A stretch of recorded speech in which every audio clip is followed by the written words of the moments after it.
इस नए विश्लेषण में स्वागत है। आज हम भविष्य के करियर और बिजनेस विकल्पों को परखने के लिए एक बहुत ही शानदार मैक्रो इकोनॉमिक फ्रेमवर्क पर चर्चा करने वाले हैं।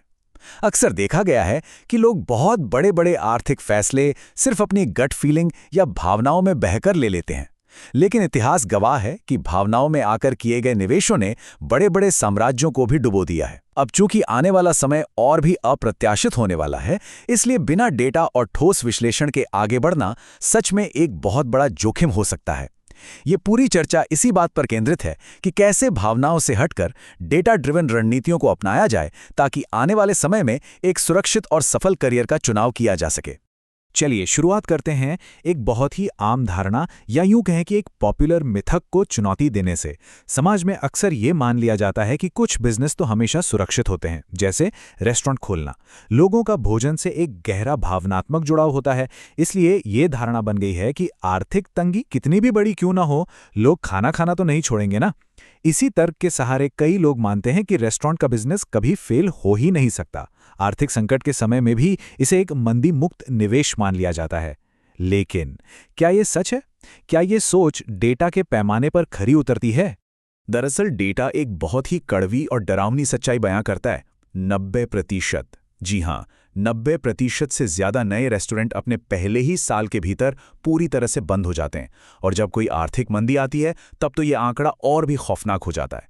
इसका सीधा सा मतलब ये है कि लोगों के खाना खाने की ज़रूरत का ये अर्थ बिल्कुल नहीं है कि कोई भी रेस्टोरेंट बिजनेस अपने आप हिट हो जाएगा। इसके पीछे भारी कंपटीशन, महंगे किराए, कर्मचारियों का वेतन और सप्लाई चेन जैसी कई चीज़ें हैं जो इसे दुनिया के सबसे जोखिम भरे निवेशों में से एक बना देती हैं। इसलिए सिर्फ सतही मान्यताओं पर लाखों का दाव लगाना बहुत खतरनाक हो सकता है। आइए इस पूरे विषय को गहराई से समझने के लिए जल्दी से इसके रोडमैप पर नजर डालते हैं। पहला, अप्रत्याशित आर्थिक भविष्य। दूसरा, हेडविंड्स बनाम टेलविंड्स। तीसरा, डिस्क्रिशनरी स्पेंडिंग ट्रैप। चौथा, स्मार्ट मनी बनाम डम मनी। पांचवा, वास्तविक अवसरों की पहचान करना। और छठा, द अल्टीमेट सर्वाइवल स्किल। तो शुरू करते हैं हमारे पहले सेक्शन से, अप्रत्याशित आर्थिक भविष्य यानी मैक्रो इकोनॉमिक संकट और मुद्रास्फीति। देखिए, दुनिया भर में जो तनाव और संघर्ष चल रहे हैं, जैसे तेल के लिए होने वाले युद्ध, उनका असर सिर्फ वहीं तक सीमित नहीं है। इनसे ऊर्जा की कीमतें सीधे आसमान छूने लगती हैं, और जब ऊर्जा महंगी होती है ना, तो हर चीज की लागत बढ़ जाती है। इसके परिणाम स्वरूप बढ़ती महंगाई आम इंसान की क्रय शक्ति यानी परचेजिंग पावर को बुरी तरह कुचल देती है।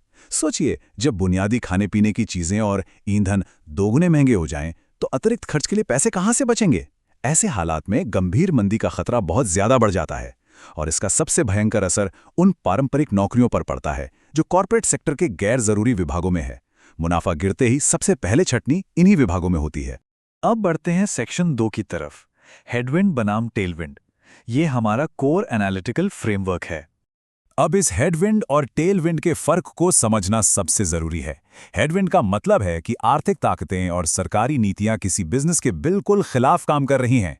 यह बिल्कुल वैसा है जैसे किसी तेज तूफान के विपरीत किसी खड़ी पहाड़ी पर चढ़ने की कोशिश करना। वहां अपनी जगह पर टिके रहने के लिए ही बहुत ज्यादा ऊर्जा और पैसे की जरूरत होती है। लेकिन टेलविंड, ये स्थिति एकदम उलट है। यहां आर्थिक रुझान स्वाभाविक रूप से बिजनेस को आगे बढ़ाते हैं। इसमें कम प्रयास के साथ भी तेजी से विकास संभव है, क्योंकि हवा पीछे से धकेल रही होती है। जैसे लॉकडाउन में ई कॉमर्स को एक टेलविंड मिली थी। इसलिए कहीं भी कदम रखने से पहले हवा का रुख देखना बेहद आवश्यक है। आगे आते हैं सेक्शन 3 पर, डिस्क्रिशनरी स्पेंडिंग ट्रैप, जहां उपभोक्ता बजट में सबसे पहले कटौती होती है। अब जरा इस अंतर को बहुत ध्यान से समझिए। जब भी बजट सिकुड़ता है या पैसे कम होते हैं, तो सबसे पहले किन चीजों पर कैंची चलती है? डिस्क्रिशनरी स्पेंडिंग पर, यानी लग्जरी खरीदारी, महंगे रेस्टोरेंट, छुट्टियां और मनोरंजन पार्क जाना। ये सब रातों रात बंद हो जाते हैं। लेकिन दूसरी तरफ नॉन डिस्क्रिशनरी या आवश्यक खर्चों को कोई चाहकर भी नहीं टाल सकता। बुनियादी ग्रॉसरी, हेल्थ केयर, बेसिक कपड़े और सिर पर छत। एक वेकेशन तो कैंसिल हो सकती है, लेकिन क्या कोई जरूरी दवाइयां खरीदना बंद कर सकता है? बिल्कुल नहीं। इसलिए संकट के समय में सुरक्षित टेलविंड हमेशा उन्हीं व्यवसायों में होती है जो लोगों की इन बुनियादी और अपरिहार्य जरूरतों को पूरा करते हैं।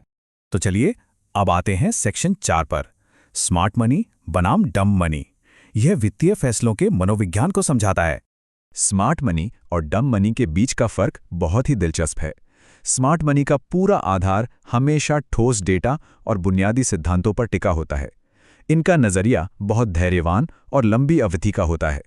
बाजार रोज थोड़ा ऊपर नीचे हो तो भी ये घबराते नहीं, बस अपनी रणनीति पर टिके रहते हैं। इसके ठीक विपरीत डम मनी पूरी तरह से महज अंतर्ज्ञान और फोमो यानी फेयर ऑफ मिसिंग आउट के जाल में फंसकर चलती है। बिना रिसर्च किए शॉर्ट टर्म मुनाफे के लालच में पैसे लगा दिए जाते हैं और जैसे ही बाजार थोड़ा सा गिरता है, घबराहट में सब कुछ घाटे में बेच दिया जाता है। अगर दीर्घकालिक सफलता चाहिए तो स्मार्ट मनी वाला अनुशासित दृष्टिकोण अपनाना बिल्कुल अनिवार्य है। स्रोत सामग्री में एक बहुत ही मजेदार और सटीक बात कही गई है। गट फीलिंग पर निर्भर रहने का मतलब अक्सर सिर्फ खराब पेट होना होता है। सुनने में भले ही हंसी आए, लेकिन इसका निहितार्थ बहुत गहरा है। वित्तीय बाजारों में केवल अपनी भावनाओं और अंतर्ज्ञान पर भरोसा करना एक बहुत बड़ी भूल है। असली और ठोस आर्थिक रणनीति के लिए बाजार के शोरगुल को नजरअंदाज करना पड़ता है। याद रखिए, डेटा कभी झूठ नहीं बोलता है, वो हमेशा भावहीन और एकदम सटीक होता है। आइए अब चलते हैं सेक्शन 5 पर, वास्तविक अवसरों की पहचान। अब इस फ्रेमवर्क को कुछ केस स्टडीज पर लागू करके देखते हैं। कृषि क्षेत्र का ये उदाहरण इस बात को बहुत बेहतरीन तरीके से समझाता है। देखिए, सिर्फ पारंपरिक खेती करना आज के समय में बहुत ज्यादा जोखिम भरा है। फसल उगाओ, मौसम की मार सहो और फिर इंफ्रास्ट्रक्चर की कमी के कारण 30 से 40% फसल बाजार पहुंचने से पहले ही बर्बाद हो जाती है। असली पैसा तो इस डिस्ट्रीब्यूशन गैप को सुलझाने में है। एक ब्रिज के रूप में काम करना सबसे बड़ी टेलविंड है। छोटे रेफ्रिजरेटेड ट्रक लेकर किसानों की फसल सुरक्षित रखना और उन्हें सीधे उन शहरी खरीदारों से जोड़ना जो अच्छी कीमत देने को तैयार हैं, ये एक बहुत बड़ा गेम चेंजर है। इसमें उत्पादन का जोखिम शून्य है और सारा फोकस सिर्फ डिस्ट्रीब्यूशन पर है। और यही नियम रियल एस्टेट में भी लागू होता है। स्पेक्युलेटिव रियल एस्टेट यानी सिर्फ इस उम्मीद में जमीन खरीद लेना कि भविष्य में कोई उसे और महंगी कीमत पर खरीद लेगा, एक बहुत ही खतरनाक ट्रैप है। ये सिर्फ फोमो से प्रेरित है। समझदार निवेश के लिए संपत्ति का एक आंतरिक और उत्पादक मूल्य यानी इंट्रिंसिक वैल्यू होना जरूरी है। जैसे कोई ऐसी जगह लेना जो वेयरहाउस के काम आ सके और उसे लॉजिस्टिक्स कंपनियों को किराए पर दिया जा सके। बाजार में मंदी हो या ना हो, ई कॉमर्स कंपनियों को अपना सामान रखने के लिए वेयरहाउस की जरूरत तो हमेशा ही रहेगी, है ना? इसी रणनीति का एक और बहुत ही शक्तिशाली उदाहरण है मेडिकल टूरिज्म। पश्चिमी देशों में हेल्थ केयर इतनी तेजी से महंगा हो रहा है कि वहां एक साधारण सर्जरी की कीमत लाखों डॉलर तक पहुंच जाती है। वहीं भारत के वर्ल्ड क्लास अस्पतालों में वही सर्जरी उसी क्वालिटी के उपकरणों के साथ बहुत ही किफ़ायती दाम पर हो जाती है। ये कीमत का अंतर कई बार 90% तक होता है। अब एक रणनीतिक विचारक इस खाई को एक शानदार अवसर में बदल सकता है। विशेष YouTube चैनल या प्लेटफॉर्म बनाकर पश्चिमी मरीजों को भारतीय अस्पतालों तक लाना एक अत्यधिक लाभदायक ब्रिज का काम करता है। लेकिन एक बात ध्यान में रखनी होगी, इन आधुनिक अवसरों को सही मायने में भुनाने के लिए हमें मार्केटिंग के बदलते स्वरूप को समझना होगा। आज AI मार्केटिंग पारंपरिक SEO का एक बहुत ही आक्रामक और आवश्यक विकास बन चुका है। पहले लोग गूगल पर सर्च करते थे और खुद लिंक छानते थे, पर अब चैट GPT और जेमिनी जैसे AI इंजन सीधे स्पष्ट उत्तर देते हैं। अगर कोई बिजनेस इस तरह से ऑप्टिमाइज नहीं है कि AI उसे रेकमेंड करे, तो समझ लीजिए कि वो डिजिटल दुनिया में है ही नहीं। AI डेटा मॉडल को अपने पक्ष में प्रशिक्षित करना ही भविष्य का सबसे बड़ा मार्केटिंग हथियार है। अब आते हैं हमारे आखिरी और सबसे अहम सेक्शन पर, द अल्टीमेट सर्वाइवल स्किल यानी सप्लाई और डिमांड को जोड़ना। दुनिया में ऐसे करोड़ों लोग मिल जाएंगे जो कोई शानदार प्रोडक्ट बना सकते हैं या कोई बेहतरीन सर्विस दे सकते हैं। कोडर्स को रिप्लेस किया जा सकता है, कारखानों को ऑटोमेट किया जा सकता है, लेकिन उस प्रोडक्ट को सही उपभोक्ता तक पहुंचाने और उसे बेचने की जो कला है, वो बहुत ही कम लोगों के पास होती है। मार्केटिंग और डिस्ट्रीब्यूशन वो दुर्लभ शक्ति है जो सप्लाई और डिमांड के बीच की खाई को पाटती है। और सबसे बड़ी बात, सच्ची मार्केटिंग किसी एक उद्योग के उतार चढ़ाव की मोहताज नहीं होती।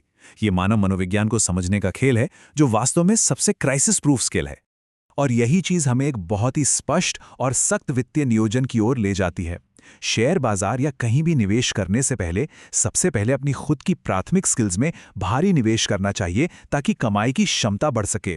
उसके बाद उस उच्च आय से उत्पन्न पूंजी को पूरे अनुशासन के साथ बचाना चाहिए और अंततः उस बचत को रणनीतिक रूप से ऐसी जगह निवेश करना चाहिए जो कंपाउंडिंग और पैसिव वेल्थ उत्पन्न कर सके, जैसे कि कैश फ्लो देने वाले एसेट्स। यही वो फॉर्मूला है जो पीढ़ियों तक वित्तीय स्थिरता की गारंटी देता है।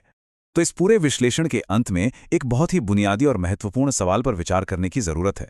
जो वर्तमान करियर पथ या बिजनेस रणनीति हम अपने आसपास देख रहे हैं, क्या वो किसी मैक्रो इकोनॉमिक हेडविंड का सामना कर रही है जहां हर कदम पर संघर्ष है, या फिर उसे किसी टेलविंड का फायदा मिल रहा है जो उसे स्वाभाविक रूप से आगे बढ़ा रही है? इस एक सवाल का ईमानदारी से जवाब देना ही यह तय कर देगा कि कोई रणनीति आने वाले अनिश्चित दशक में टिकेगी या डूब जाएगी। डेटा पर ध्यान देना और हवा के रुख को पहचानना ही सफलता का एकमात्र सुरक्षित मार्ग है।